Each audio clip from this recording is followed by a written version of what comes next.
Hi, I'm Anna. This is Susan and Jack, and we are with Owen Clinic.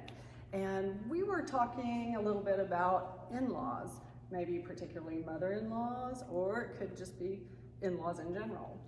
So what are your thoughts on dealing with maybe not so easy to deal with it's a in-laws? tough one. She's watching. Well, so one time, my mother-in-law and father-in-law came over for a visit and let themselves in. And I'll just say my husband and I weren't ready for a visit at that moment. So that's when I knew we had a problem with boundaries.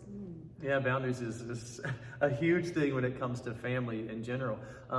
I would say this, that remember, when you're talking about in-laws, you have to keep them, that relationship has to be kept within boundaries, because we're Christian counselors and we believe that when we get married to somebody that we leave our father and mother and cling to our spouse and create a new unit, a new family unit.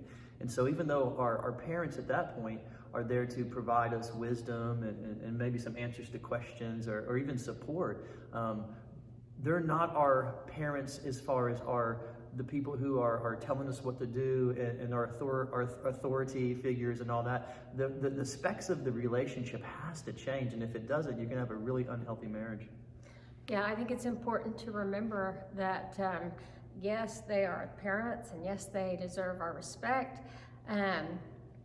But on the other side of that, and I'm now an in-law myself, and I have to remember that I too have to keep those boundaries, and that I have to allow my children to have their relationships without inserting myself into those relationships, and that I have to call before I come over.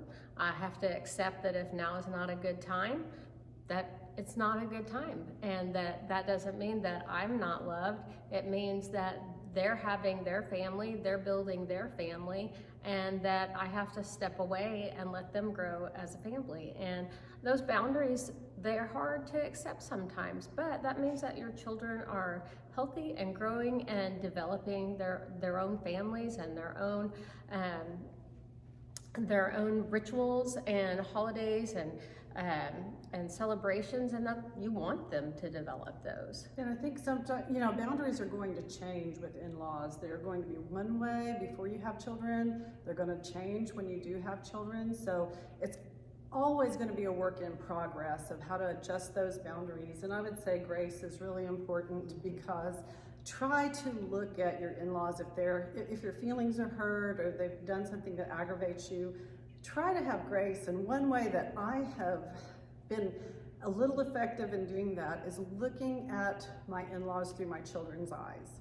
Instead of how I've been hurt, how I feel like they perceive me, I look at them through my children's eyes and how they feel about my children and how my children feel about them. And that's helped me to have some grace and let some of those feelings go. Yeah, that's good. I've been fortunate to have good in-laws, not just because you're watching this, by the way. But if you have in-laws that might be a little bit more difficult to be around, and you think that this could be a struggle for you in your house, especially coming around, Christmas time and the holiday season, we're counselors. That's what we do. We'd love to help you with that situation. Give us a call.